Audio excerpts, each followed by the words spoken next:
E aí, gente, meus girassóis, tudo bem? Hoje aqui eu trouxe a presença ilustre da Raíssa, um convite que eu fiz e que ansioso a semana toda para fazer essa entrevista. E não é hora de eu falar.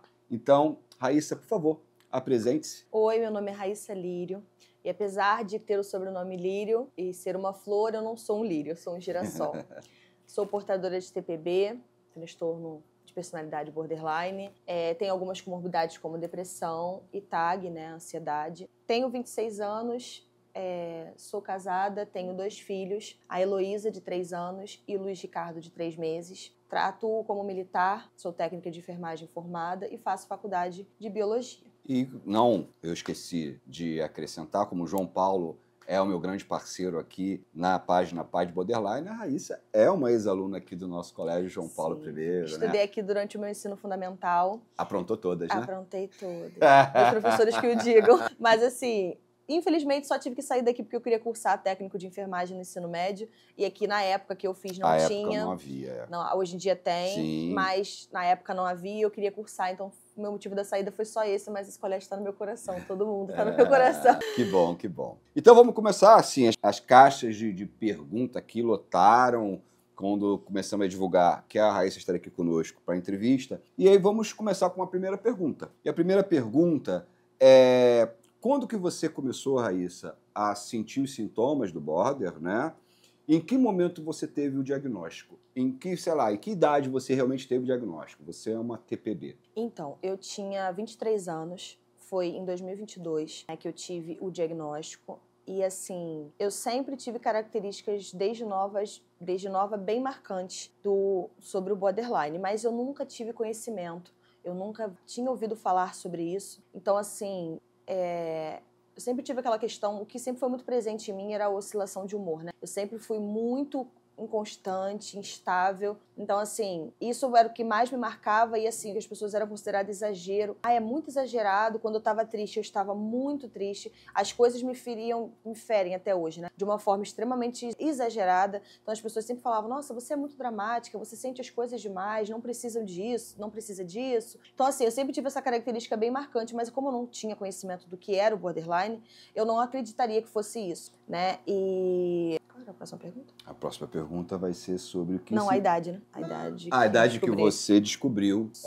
Foi 23, tinha 23 anos, agora eu tenho 26. Mas até ter o diagnóstico, fui diagnosticada como transtorno bipolar. A princípio, em 2020, foi quando eu tive a tentativa de autoextermínio. Eu fiquei internada em um hospital psiquiátrico. E quando eu tive a tentativa de extermínio, eu saí de lá com o diagnóstico de transtorno bipolar, fazendo um tipo de medicação. Eu não acho muito ético falar sobre medicação, porque cada um tem os seus sintomas e as suas comorbidades, então eu não acho muito ético falar sobre medicação. Mas assim, eu saí com um quadro de medicações do hospital e diagnosticada como depressivo e com transtorno bipolar. Então assim, não me regulou muito, porque não era a medicação certa para o que realmente eu tinha. Então assim, foram 3 anos, de 2020 a 2022. Não, 2 anos. Foram 2 anos, assim, intensos, de muito sofrimento, apesar dos anteriores, que eu já sofria, com conta mas esses 2 anos foram bem intensos, assim, por conta de eu estar tratando uma coisa que não era. Sim, porque confunde um pouco, o bipolar com o border. Mas, assim, o border é bem mais, como tudo que a gente sente, é sempre tudo muito mais intenso. Sim. E aí, eu vou fazer uma pergunta já pegando o gancho familiar. Como é que a sua família recebeu o seu diagnóstico? Olha, eu tenho TPB. Eles tinham noção do que era? Como é que foi a reação deles ao saberem do seu diagnóstico? Então, assim, a minha família ela não é muito grande, né? A minha rede de apoio mesmo, assim, quem eu tenho mais proximidade é o meu pai e os meus irmãos, né? Mais a minha irmã mais velha. Mas os meus irmãos em si, assim, são minha rede de apoio também. O restante da família, até hoje, eles têm muita dúvida. Toda vez que tem uma reunião em família, eles sempre fazem muita pergunta sobre isso, né? Sobre como eu me sinto, né? Sobre como é realmente o transtorno, porque eles não têm também muito conhecimento sobre isso. Sim. E assim, a pessoa que mais tem entendimento sobre o assunto, que tem procurado bastante, é o meu pai, né? É o meu pai, ele se empenhou muito em entender o que era, tanto que ele tem contato direto com o meu psicólogo para poder entender melhor. Meu psicólogo está sempre falando com ele. E assim, o meu marido ainda é a pessoa que tem um pouco de dificuldade, porque ele tem dificuldade de entender um pouco o que é, né? E tem dificuldade de lidar Porque é sempre muito inconstante, sabe? De estar rindo Montanha-russa, agora, né? daqui a pouco uma Montanha-russa. coisa mínima faz estourar uma raiva muito Sim, grande. Então, sim. assim, ele tem um pouco de dificuldade de entender isso, porque ele também é um outro ser humano que sente também Claro. as coisas que a gente faz, né? Porque o border gera muita consequência. Ser border gera muita consequência, justamente por tem muito relacionamento inconstante por conta disso. Tanto amoroso, quanto familiar, quanto de amizade. Então, assim, é muito difícil ainda pra ele. Então, eu sinto que ele tem uma certa dificuldade ainda de lidar comigo com essa questão do transtorno. Mas, assim, ele também é uma pessoa super empenhada em entender. Isso que é né? importante. Ele tá procurando, ele também tem contato direto com o meu psicólogo, eles sempre estão se falando, justamente para entender. Agora, essa semana mesmo, a gente sentou e conversou, eu expliquei mais algumas coisas para ele, porque ele fala, eu nunca sei o que fazer. Porque quando eu acho que você precisa de um abraço, você fala que não quer. Mas aí, no caso, eu preciso que ele fique perto, mas não necessariamente me abraçando, mas que fique perto. Sim. Mas se ele ficar perto, ele quer falar. Sim. Então, assim, às vezes eu não quero escutar nada, só quero que precise que fique ali. Então, assim, só tá pertinho. Só fica quieto assim, mostra que você tá aqui. Sabe? Que e eu sempre falei pra ele que eu sempre preciso muito de palavras positivas, de afirmação. Não necessariamente um diálogo, mas assim, que eu me faça sentir importante, porque o border, eu vou falar de mim como específico, né? Tem uma questão de me ver como algo muito ruim, sabe? Tem uma questão muito ruim. Mesmo que, às vezes, no fundo eu saiba que eu tenho um cuidado com meus filhos, eu sou uma mãe boa, no fundo eu acho que eu não sou boa porque eu sou border. Mesmo que eu acho que eu sou uma filha respeitosa com meu pai, tem horas que eu acho que eu não sou uma filha boa porque eu sou border. Então, tipo assim, tudo traz à tona, eu sou border, eu não sou boa. Então, assim, eu sempre falo pra ele, por favor, me traga palavras positivas pra isso não desencadear uma crise muito pior. Claro. Né? Porque, infelizmente, eu também tenho problemas de mutilação, então, assim, acaba vindo uma questão em cima da outra e é tudo muito ruim, né, quando acontecem essas crises assim. E aí ele conseguiu entender essa semana. Então, tipo assim, é um aprendizado diário. Diário, ele todo comigo. momento. É um aprendizado Sim. diário. Então, assim, as pessoas ainda têm um pouco de dificuldade de entender essa instabilidade do border, mas assim, graças a Deus as pessoas que me apoiam, que me ajudam, eles são... Né? A minha rede de apoio é empenhada em entender, a procurar entender para me ajudar. Isso é muito importante que ela está falando. Você que convive com o Girassol, que convive com o border, ela está dando assim, ela tem um lugar de fala, eu tenho o meu lugar de fala enquanto um pai de um border, né, que lamentavelmente cometeu autoextermínio, e eu tenho a Raíssa aqui como lugar de fala de quem é um border e vive isso. Então, escutar as palavras dela, sobretudo para a gente que convive com o border, é fundamental. Aí você vai emendar logo uma outra pergunta. Qual foi, assim, o primeiro sintoma? Não sei se você vai lembrar, né? O primeiro sintoma que, tipo, isso é um sintoma border. Você consegue lembrar? Sim, foi um episódio de raiva muito grande que eu tive. Uma coisa que, assim, eu não vou dizer, eu não gosto de usar as terapias, a gente trabalha muito com essas questões, né? Sim. Eu não gosto de mencionar, é uma coisa muito pequena e eu transformei. Não. Pra mim sempre vai ser tudo muito grande. Sim. Então, assim, foi motivo pequeno pra quem, né? É verdade. Pra quem? Pra mim pra não quem? foi.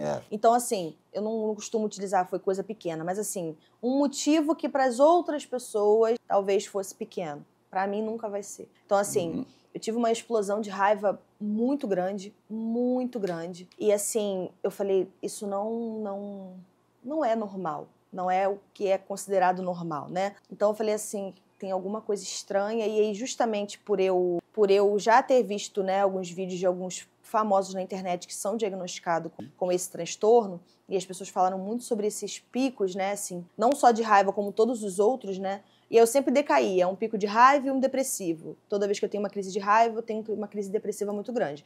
Então, assim, eu comecei a perceber que isso, quando eu tive o conhecimento do que era, né, o borderline, um pouquinho antes do meu diagnóstico, aí foi onde eu comecei a perceber que talvez eu pudesse ser. Porque eu tinha aquela oscilação de raiva e depressão, raiva e depressão.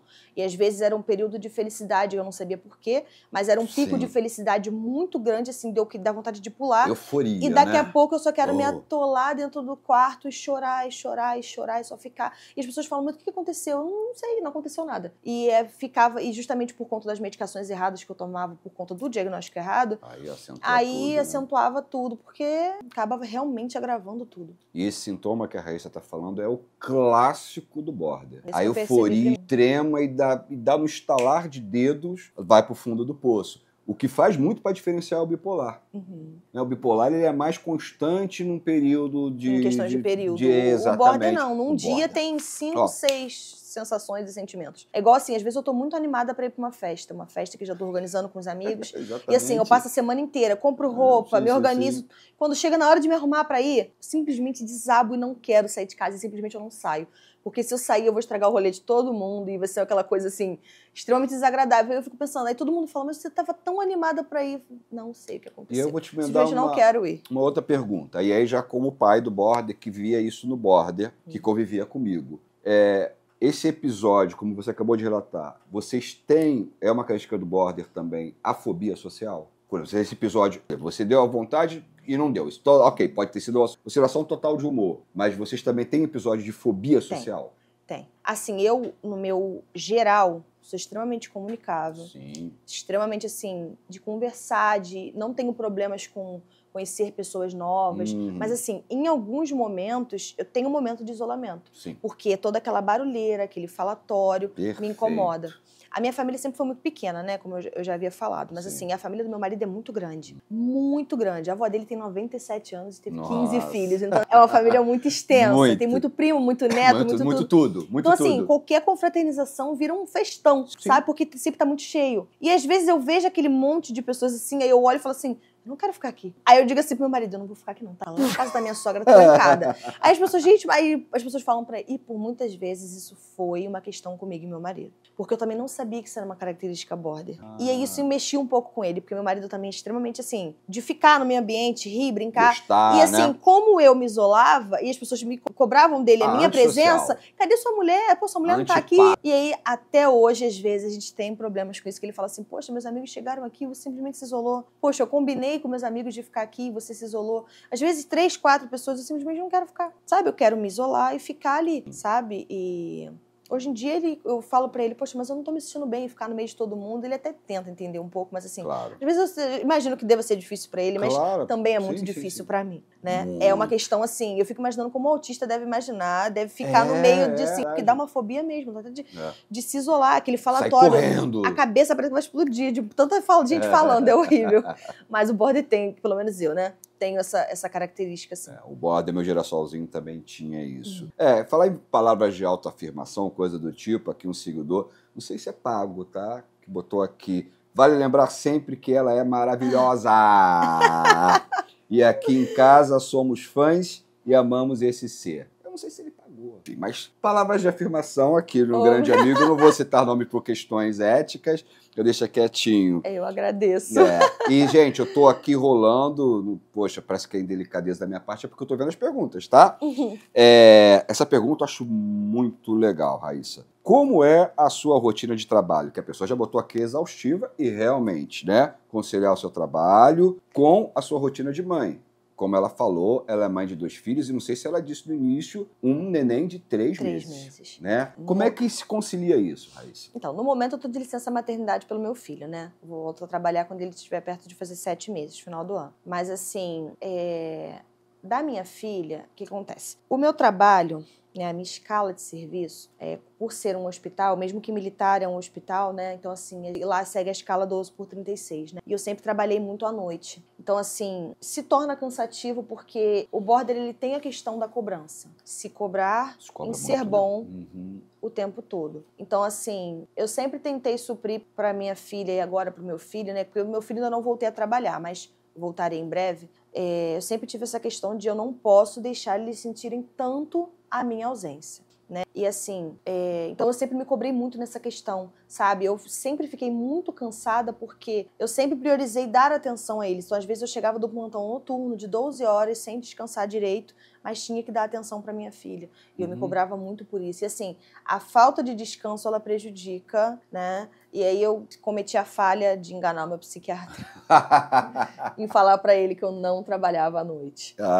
Que eu era proibida, inclusive sou restrita até hoje de trabalhar à noite por conta dos medicamentos e realmente da questão de priorizar essa questão de dormir. Então, assim, eu dei uma enganada no meu psiquiatra e isso me prejudicou muito. Depois que ele descobriu, ele falou até que ia me largar de lado. Ele falou, eu vou trocar você para outro profissional que você não tá me ajudando. Mas, assim, eu agora não pretendo voltar a trabalhar mais de noite por conta disso, né? É um É um cansaço muito grande, você perder a noite de sono, ainda chegar em casa, ter essa cobrança constante de eu tenho que ser mais ativa com meus filhos, né? E agora, ainda mais que tem mais um agora. Então, assim, é muito cansativo mesmo. Já é difícil ser mãe e trabalhar fora.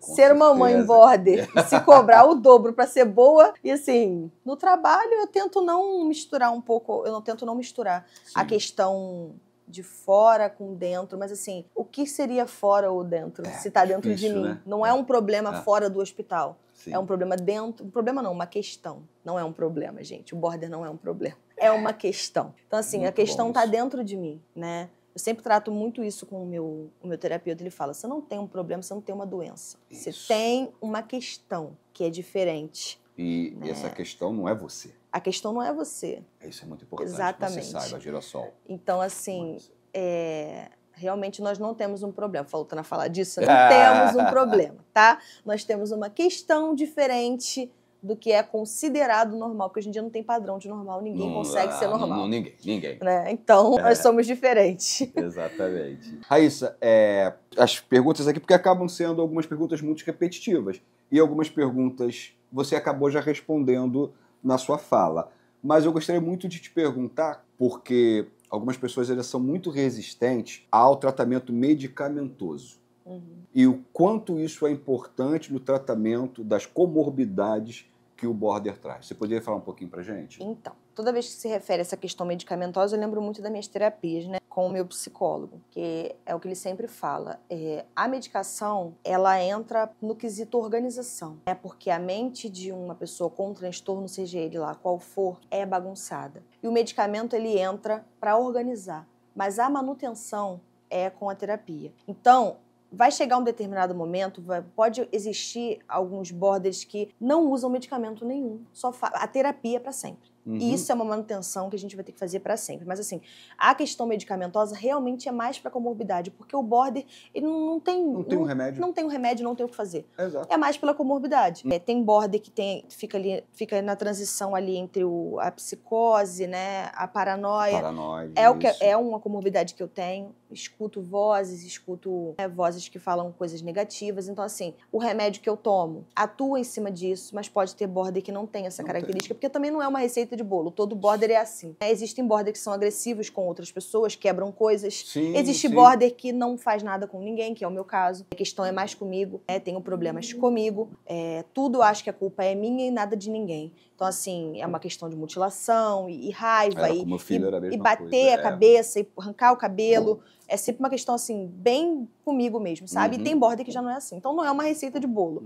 Por isso que eu não gosto de trabalhar com o nome de medicamento, porque cada um vai ter a sua comorbidade e ali o seu sintoma, né? Em relação ao seu sinal, o seu sintoma, em relação ao border. Mas, assim, a questão medicamentosa, o meu psicólogo sempre fala, ele sempre me traz a esperança de um dia exterminar o medicamento. Porque, né, todo medicamento por uso prolongado, ele traz um malefício, né? Então, assim, ele sempre me traz a luz que vai chegar um determinado momento que a gente pode parar com isso. Mas enquanto se fizer necessário, não é nada de outro mundo, não é nada que...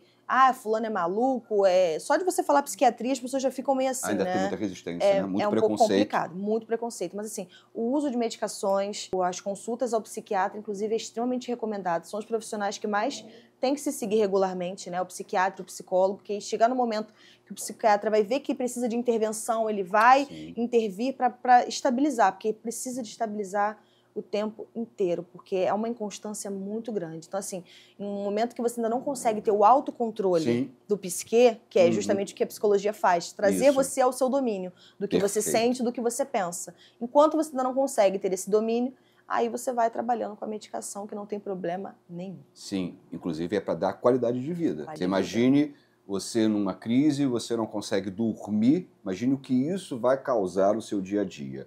Então não é que você vai usar a vida toda a medicação para dormir, mas naquele momento, o uso da medicação, obviamente, seguindo os critérios todos, o médico, e também tem isso, a mesma medicação que possa ser usada para mim para dormir, de repente não vai funcionar com a Raíssa. Então a necessidade da presença do profissional, por favor, nunca se automediquem, tá? Eu acho que eu tenho isso... A Raíssa estava, por isso que a gente não está citando nome nenhum de qualquer tipo de medicamento, tá? Gente, a gente vai encerrando aqui essa entrevista maravilhosa. Eu acho que você precisava fazer outras também, hein? Com toda Hein? certeza. Ela não veio de perto, ela veio de longe, deixou o bebezinho dela lá. Tudo bem que ela tem a rede que está cuidando. Então, assim, ela está aqui, é um carinho, uma preocupação com vocês, Girassóis, enorme, tá? Então, eu peço a ela que ela dê uma mensagem final, sobretudo para os borders, que, apesar de todas essas adversidades, é possível construir uma vida e uma vida harmoniosa. Não é que não haverá dificuldade. Até para quem não é border, há dificuldade. Só que para o border essas dificuldades são nível hard. Mas como é possível, né, Raíssa? Então, eu como border, né, e acredito que tem muitas pessoas por aí que também não têm o diagnóstico, mas para quem tenha o diagnóstico, não é o fim, né? Um diagnóstico não te define, assim como na escola os professores costumam dizer, só que o professor tem mais propriedade, que a nota não te define. Sem dúvida. Né? Então, assim, os seus traumas não te definem, suas questões singulares não te definem como pessoa, né? Não é o fim pra gente, né? Eu já tentei pôr um fim, mas graças a Deus e alguns propósitos de luz eu permaneci, né? Esse mundo, como a gente falou anteriormente, parece que é muito pequeno pro border, e eu acho que realmente é, porque é uma dimensão muito grande de sentir, mas assim, se cuidem, tratem, porque é sério, e principalmente para a rede de apoio, que eu acho que é o que mais importa. A gente sempre precisa de apoio, né? Busquem mais estudar sobre o assunto, Sim. né? Busquem se empenhar para poder ajudar aquela pessoa que precisa, porque a gente sempre precisa de uma manutenção, de um auxílio, de alguém por perto, porque a gente tem uma distorção de autoimagem, tem uma distorção, né, consigo próprio, e assim, é muito importante que a gente tenha pessoas boas e próximas da gente para auxiliar, né? E busquem ajuda de todas as formas, com médico, com psiquiatra, com psicólogo, né? Não se diagnostiquem por conta desse vídeo ou por conta dos outros vídeos do professor Cláudio, mas assim, busquem profissionais sérios, né? Para poder ir em busca disso. E assim, nós somos os seres de muita luz. Quem convive com border sabe que tem muito amor aqui dentro. É tudo em 1 milhão. É tudo em 1 milhão. Então, assim, a gente ama muito e a gente abraça mesmo muito todas as questões, né? Quem convive com border sabe que a gente tem muito amor aqui dentro mesmo, né? Eu sei muito bem. Então, assim, são pessoas maravilhosas. Eu não costumo dizer muito isso, não. Sou até um pouco estranho na minha cabeça falar sobre isso, mas assim, border falar que eu sou maravilhosa não é muito a minha cara, não. Mas trazer à luz as outras pessoas também que são. Tenho certeza que nós somos realmente pessoas incríveis. E se tem algum significado espiritual ou alguma coisa envolvida, acredito que nós fomos separadas para amar, né? E com certeza para apoiar um ao outro. Gostaria de agradecer ao nosso Luan. Das câmeras, é o cara que... Gostaria de agradecer o convite do professor Cláudio. Isso, eu que agradeço demais a sua presença. Gostaria de agradecer também ao Colégio João Paulo, que eu amo de paixão, que cedeu esse espaço pra gente. Gostaria de agradecer a vocês também que estão aqui participando com a gente, sempre interagindo. Continue seguindo, compartilhando, aí comentando, tirando suas dúvidas com o professor Cláudio. Também estou com o meu Instagram aberto, tá marcado pelo perfil dele. Isso. Se quiserem tirar alguma dúvida comigo também, estou à disposição. E é isso. Gente, muito obrigado mais uma vez. E, Raíssa, a gente vai continuando caminhando pelos campos de Girassóis. É isso. Tchau, tchau, gente. Até a próxima. Beijo, tchau.